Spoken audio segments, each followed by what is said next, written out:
और जब ये इंजीनियर डॉक्टर में उसका दाखिला होगा, बैंक में क्रेडिट कार्ड लेके जाइए और जब तक उसका पढ़ाई नहीं खत्म होगा तब तक के लिए आपको 15 लाख रुपए मिलेगा।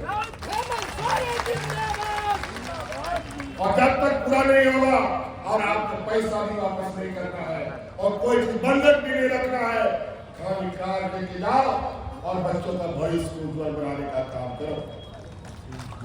तो कई ऐसे बातें हैं साथियों, यहाँ अगल बगल से, आसमान से, जमीन से अलग अलग राज्यों के नेता यहाँ आ रहे हैं, मुख्यमंत्री आ रहे हैं, प्रधानमंत्री आ रहे हैं, गृह मंत्री आ रहे हैं, सड़क मंत्री आ रहा है, पुल मंत्री आ रहा है, ना जाने कौन कौन मंत्री आ रहा है। और भी राज्य में चुनाव हो रहा है, वहां कोई नहीं जा रहा है, सब मंत्री झारखंड में। सारा मंत्री को लगता है सबसे लवारिस राज यही है। लेकिन चिंता मत करो, 5 साल भाजपा को हम लोगों ने बाहर निकाला और 5 साल में ये पेड़ सूख कर आधा हो चुका है। अगले 5 साल में ये सूख के खत्म हो जाएगा, गंगा हो जाएगा। आज इसीलिए तो भारतीय जनता पार्टी का नेता कहा है, अगल बगल पार्टी से नेता तोड़ो, नेता खरीदो करके आप झंडा लड़ाओ, ये लोग नेता है क्या? इसीलिए ध्यान रखिएगा, बड़ी ये चुनाव इस लोकतंत्र का सबसे बड़ा पर्व है और इनके कहने सुनने पर जाने का जरूरत नहीं है। आज हम लोगों ने आपके बीच में काम किया है और आज ये तरह तरह के आरोप भ्रष्टाचार का बात बोलता है। आज कोई हमको बोला, कल के पत्रकार ये में यहाँ के नौजवान चरस, अफीम, गांजा लेने लगे। हमने बोला भाई ये कहां से सवाल आ गया।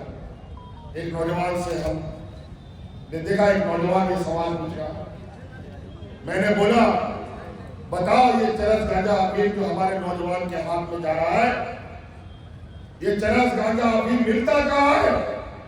ये गुजरात के इनके व्यापारियों के बंदरगाह में अरबों खरबों टन अफीम, गांजा, चरस मिलता है और अचानक गायब हो जाता है।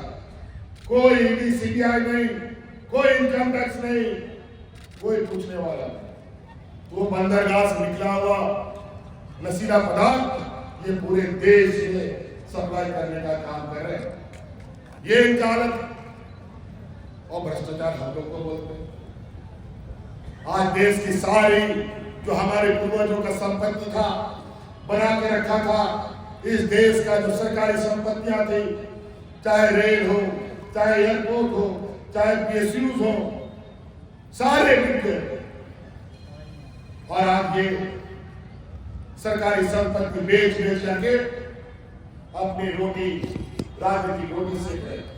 इनको गरीबों को देने के लिए इनके पास पैसा नहीं है, बूढ़ा बुजुर्ग को देने के लिए पैसा नहीं है, हमारे नौजवानों को पढ़ाने के लिए पैसा इनके पास नहीं है, हमारे किसान आत्महत्या कर ले लेकिन उनको ऋण माफ करने का उनके पास पैसा नहीं है।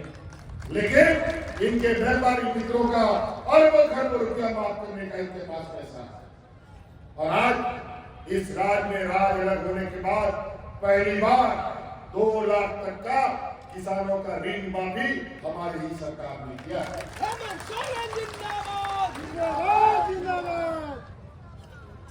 अलग अलग तरीके से लोगों को डराने का, धमकाने का।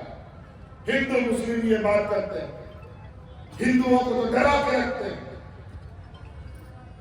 और डरा करके वोट लेने का काम करते हैं। जहां यहाँ के हिंदू, मुस्लिम, सिख, ईसाई एक साथ रहते हैं, वहां की राजनीतिक रोटी नहीं पकती है।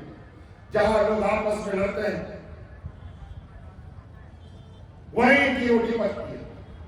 यहाँ आसाम का मुख्यमंत्री 1 साल से झारखंड में घूम रहा है और 1 साल से झारखंड सरकार को गिराने का सुपारी दे रखा है। यह रोटी बेटी का बात करता है, घुसपैठी का बात करता है। सबसे अधिक घुसपैठी आसाम में घुसे पड़े हैं और ये अलग अलग राज्यों में सप्लाई करता है और घुसपैठी के बाद हम लोगों को बोलता है। ये केंद्र का विषय है, केंद्र को हिसाब देना चाहिए क्योंकि सीमा का सुरक्षा का जिम्मा केंद्र सरकार के पास है, गृह मंत्री के पास है। सहारा इंडिया के द्वारा गरीबों का लूटा गया पैसा वापस करने का बात होता है। और ये भारत है, ये मुद्दा तो बहुत अच्छा ही लोगों ने लिया है। चुनाव खत्म होने दीजिए, हाथ धो करके केंद्र सरकार के पीछे पड़ेंगे। 1,36,000 करोड़ रुपए के लिए तो बड़े ही बड़े हैं। इस रात के 1.5 करोड़ लोग जिन लोगों ने सहारा इंडिया में इन्वेस्ट किया है, उनको हक दिलाने की लड़ाई।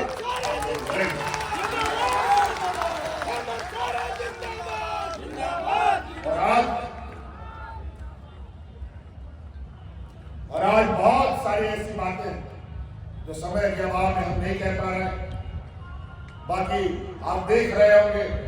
और आपको याद होना चाहिए कि पलामू परिमंडल जहां अंधेरे में डूबा रहता था, आप याद कीजिए इस पलामू परिमंडल को अगर कोई बिजली से जोड़ने का काम किया था तो यही नौजवान जो आपके सामने खड़ा है, इसी ने पलामू परिमंडल को बिजली देने का काम किया था।